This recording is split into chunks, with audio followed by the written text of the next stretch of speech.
One night, in the deep stillness when even birds held their breath, Bako rose from his bed.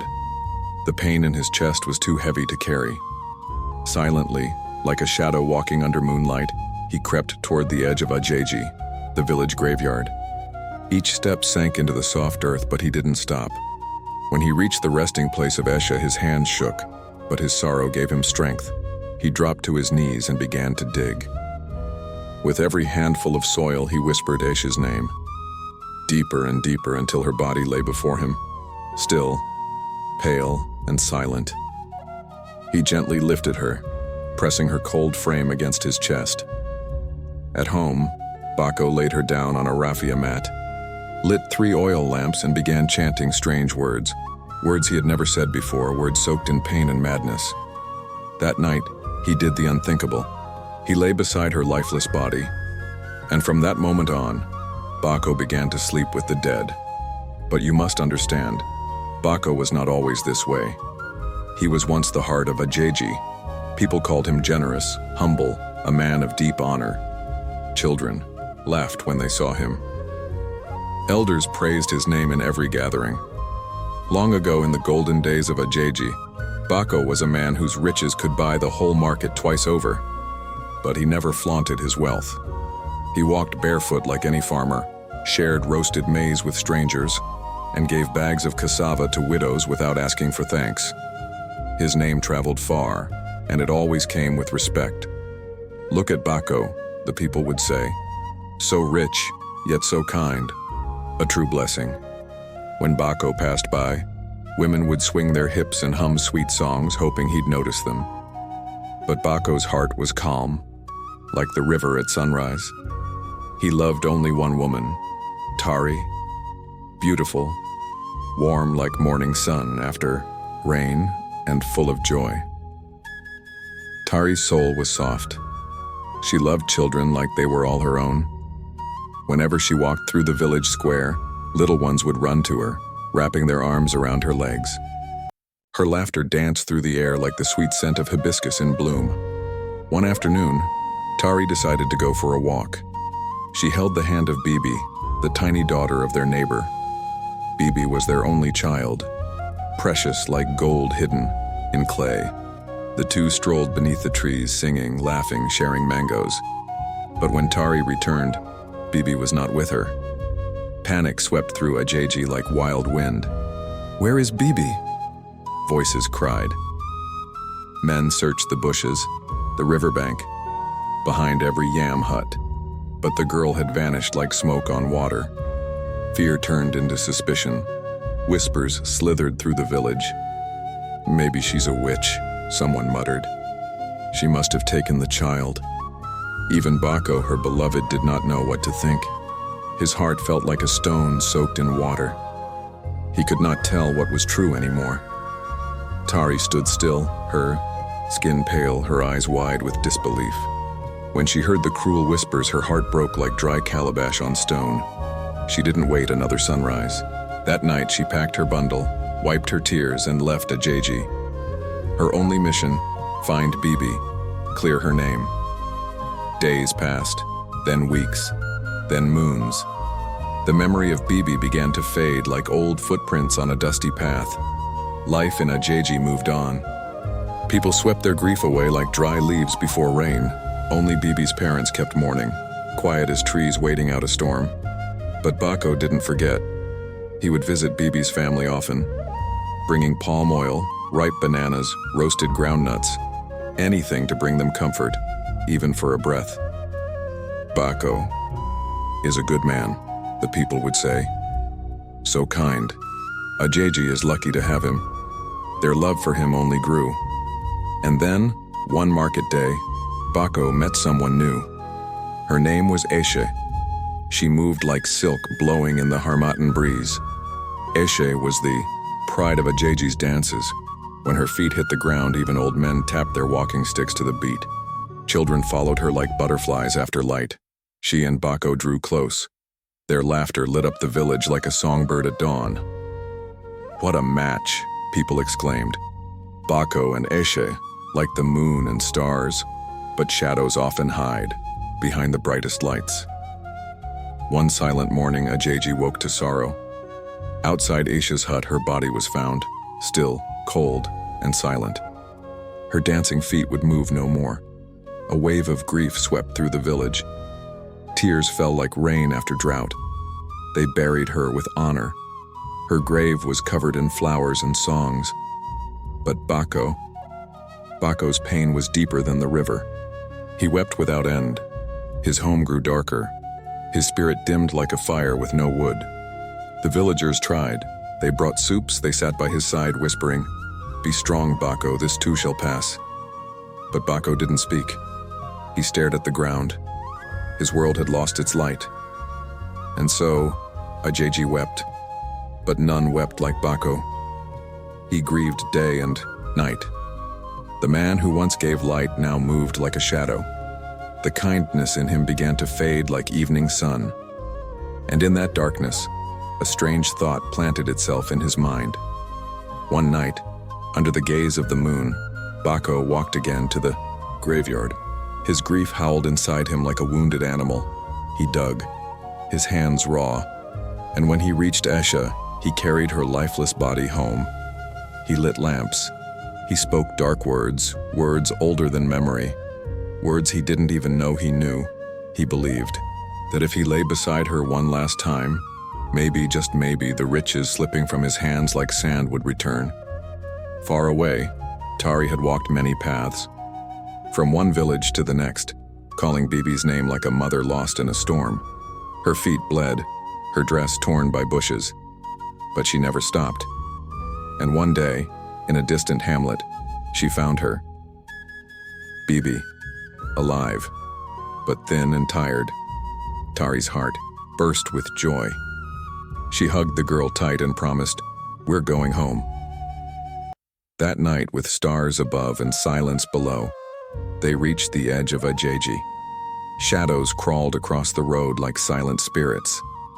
As they walked deeper into the village, Tari saw something odd, a figure ahead, heavy, slow, carrying something. She stepped closer. Her heart thudded in her chest. It was Bako. Curious and afraid, Tari followed him quietly to his house. She peeked through the window, and what she saw turned her bones to water. Bako lay beside Aisha's dead body, his face close to hers. His eyes empty, like someone trapped between worlds. Tari gasped but covered her mouth. She stumbled backward. The truth hit her like thunder.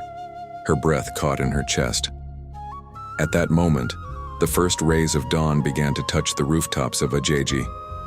The day was just beginning, but what it would bring was something no one could have imagined. A hush spread through the crowd. Faces turned toward one another, their mouths wide with shock. Could it be true? Could Bayako, the man they once honored, really have left little Bibi with strangers? The elders stared at Tari, waiting for her to explain more. But she did not waver. Her voice was calm, her face firm. "Last night," she said, "I followed Bako. He was carrying something heavy. When I looked through his window, I saw Aisha." She paused, pain tightening her face. She was lying cold on his mat, lifeless, and Bako was next to her. The crowd gasped together. Fear and disgust rose like smoke in their eyes. Bako, the kind man, the helper of widows and children, had kept a dead woman's body in his home. The elders exchanged heavy glances. Their faces were a mixture of pain and fury. "Is this true, Tari?" one elder asked, his voice like wind before a storm. "It is true," she replied. "The man you respected has hidden a darkness none of us saw." Murmurs rolled through the crowd. Eyes widened. Hearts sank. They began to see the truth behind the mask Bako had worn for so long. And then, like floodwaters breaking a dam, the people surged forward. They marched toward Bako's house, their voices loud with betrayal. Like thunder in the mountains, their anger echoed. They banged on his door. When he didn't answer, they broke it open. Inside, they found Bako crouched in a corner, his face pale, his hands shaking. He didn't fight. He knew the time had come. They dragged him outside. Tari and Bibi stood at the front. Their eyes did not blink. Bako looked at them, his mouth trembling. The people surrounded him. No one moved. An elder stepped forward. "Speak," he said coldly. "What did you do?" Bako's lips parted, his voice barely a whisper. I sold her," he said. Gasps ripped through the crowd like lightning in the night. "I sold Bibi. I thought my wealth was slipping away. I needed more money, so I gave her to strange men." Cries filled the air. Mothers covered their children's ears. Fathers clenched their jaws. The elders looked down in sorrow. Bako kept speaking. His voice was empty now, like a shell on the shore. "I even thought about selling Tari, but she didn't come back the way I expected. I had no choice." Tari's eyes blazed. Her heart ached as she listened. This was the man she once loved? The crowd pressed in closer, voices rising like storm winds. The elders raised their hands. One of them stepped forward, his face dark with sadness. "Bako," he said, "you did not just betray Tari. You betrayed us all. You traded our trust for coins. You harmed the innocent. You deceived the very people who believed in you." Bako stood still. The crowd watched, waiting. And then, with a hollow breath, Bako spoke again. "When Tari left," he said, "I feared everything would fall apart. I thought my money would vanish, so I went to a powerful priest." The villagers shifted. A strange silence filled the air. "He told me there was a way, a dark way. He said I must give up a life I loved to keep my wealth forever." Gasps. Some covered their mouths. Others reached for their children, holding them close. Bako looked down. "I chose Eshi," he said. I took her life. I followed the priest's steps. I used her body in strange rites. I thought her death would bind the riches to me. Now the people could no longer hold back their horror. Their Bako had become something else. He had killed the living and defiled the dead. An elder stepped forward. His voice was cold like dry harmattan. "You took the purest soul in Ajeji and filled her with darkness. For wealth?"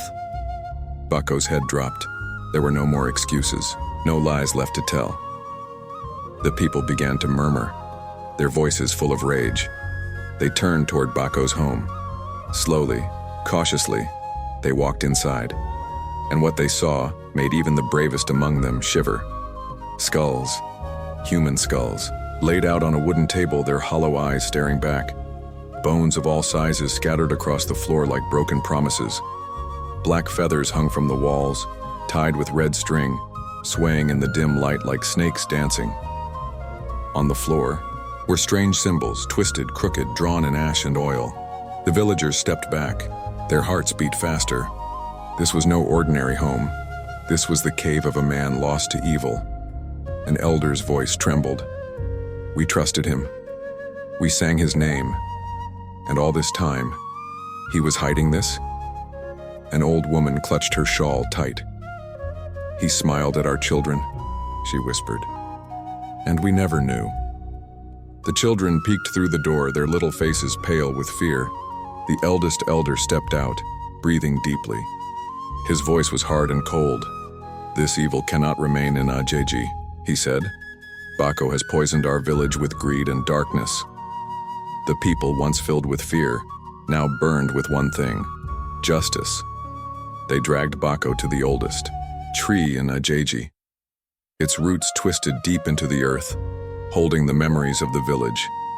It had seen births, weddings, and farewells, and now it would see judgment. Bako stood beneath its wide arms, his eyes low, his soul empty. In Ajeji, the law was clear: who kills shall be killed. No one argued, no one begged. They picked up stones. Bako, once the pride of the village, now stood small, surrounded by those he had betrayed. One by one, they threw. Each stone carried a piece of the pain he caused. The sound echoed through the air like the drums of war, over and over. until the silence returned. Bako was gone. The people stood still. No one spoke. The air was heavy, but justice had been done. The betrayal was buried, but its shadow lingered. From that day on, the people of Ajeji looked at wealth with new eyes. They remembered Bako, and his story whispered through their hearts. Even the brightest smile may hide a shadow. They lived on, quiet, careful, and wiser. They knew now that trust was worth more than gold, and that behind light, darkness sometimes waits. Even the kindest face can hide the darkest heart. True character is revealed not by wealth but by actions, when no one is watching. Greed can turn a good man into a monster. Always be careful who you trust. If this story touched your heart, don't forget to like, share with your loved ones, and subscribe to our channel for more emotional African tales. And hit the notification bell so you never miss a story.